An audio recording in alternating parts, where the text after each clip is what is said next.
In this example, we are going to be finding the equation of a tangent plane and a normal line to a given implicitly defined function in two variables at a given point. So the implicitly defined function of two variables, we have x, y squared, z cubed is equal to 8. The given point is 2, 2, 1, which you can verify pretty straightforward, that if we plug in x equals 2, y equals 2, and z equals 1, that the equation becomes an identity.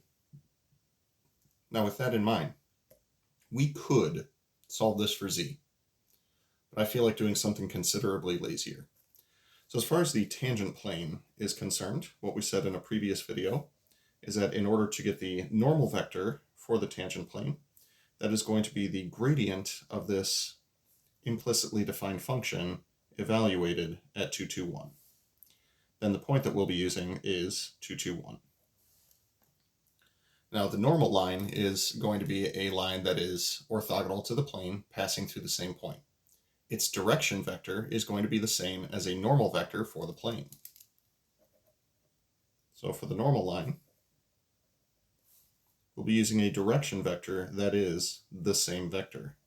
We'll just be interpreting it in terms of a line rather than in terms of a plane. So in both of these cases, we need to find a gradient vector.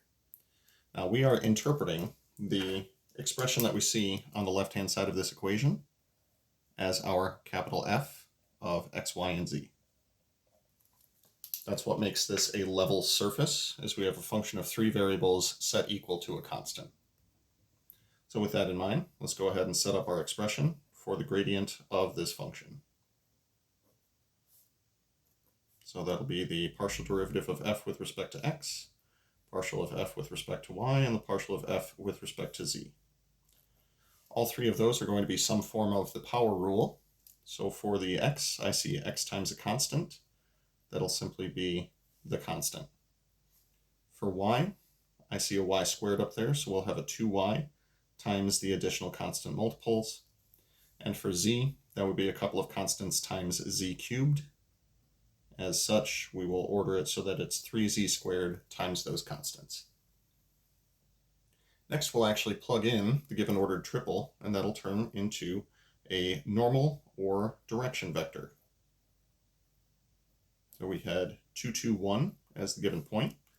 So we will get 2 squared times 1 cubed, 2 times 2 times 2 times 1 cubed, and finally 3 times 2 times 2 squared times 1 squared. Simplifying each of these components, I'm seeing 2 squared times 1 cubed, that'll be 4. 2 times 2 times 2 is 8. And 3 times 2 times 2 times 2, I believe we are going to get 24. Now, using that as a normal vector, we can get a tangent plane.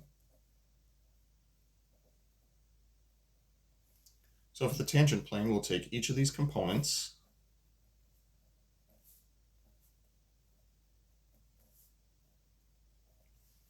and multiply by the variable minus the corresponding coordinate from the given point. So for x, we'll see x minus 2. For y, we'll see y minus 2. And for z, we'll see z minus 1 for the 2, 2, and 1 that was given to us. Now, if you wanted to sort of simplify this equation, you could probably divide both sides by 4 and make this thing look a little bit prettier. As far as a normal line is concerned, we're going to put this in symmetric form. So we'll start by taking all of those things that we just created for the tangent plane, and now the 4, 8, and 24 are going to become denominators for each of these. This would be the symmetric form of the normal line. If you wanted to go for parametric, then we could say x is equal to, y is equal to, and z is equal to the starting point plus the corresponding component times t.